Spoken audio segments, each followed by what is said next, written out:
I want to just ask you about this article that a very smart bro, Damon Young, wrote about Kyrie Irving for the Washington Post last month.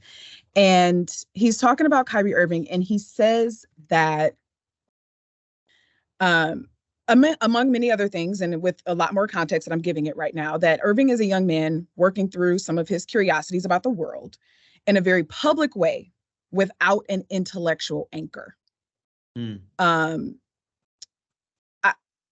again, there's more to it, but I wonder how that lands for you in the context of Kanye, who is older than Irving, who has been doing it for longer than Irving, but, is still this person who appears to be working through and very much thinking through a lot of things in a way that talked about there are people on the ground that are doing some similar things that Kanye's doing.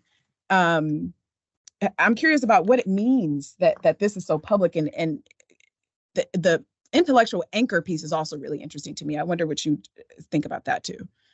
Yeah, I love Damon Young. I think he's amazing. And I think that the difference between Kyrie and Kanye is that on some levels, right, I think he's right? Kyrie Irving was seeking something. He was seeking knowledge, right? And there was an intellectual anchor that was missing that made him make certain choices and certain moves and actually advance a certain kind of rhetoric or visual material that he didn't think about, right? And so there was a certain kind of intellectual immaturity there that I think we should have some grace for.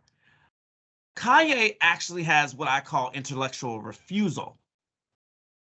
All the knowledge at his disposal, all the knowledge at his hands, and even when knowledge comes to him, he's going to negate it, right? You ain't got the answers, Sway, but sometimes you do have the answers, right? Like Sway do have the answers sometimes. If you ask Sway, Sway might actually give you, right, the answers. You want to know about slavery? Talk to some slave historians.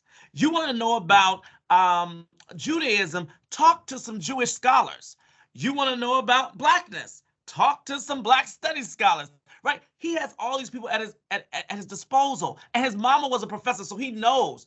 But part of it is that in order for Kanye to deem himself expert, he can't actually surround himself with experts because experts are going to critique.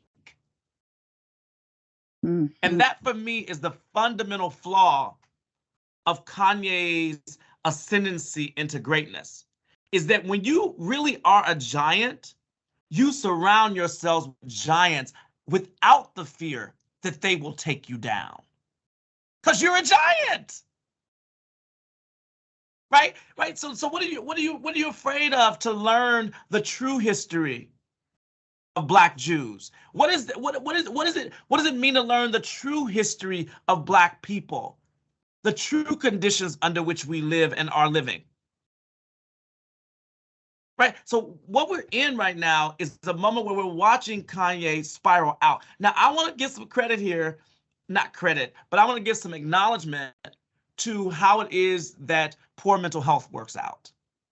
Right? Like we can't just say, I heard people say, yeah, but just because he has poor mental health don't mean that he's going to be anti-Black, anti-Semitic, and sexist.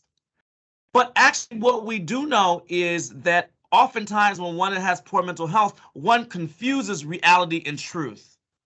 One misremembers, one can misassociate, a lot of things can happen. We don't even know what his diagnosis is.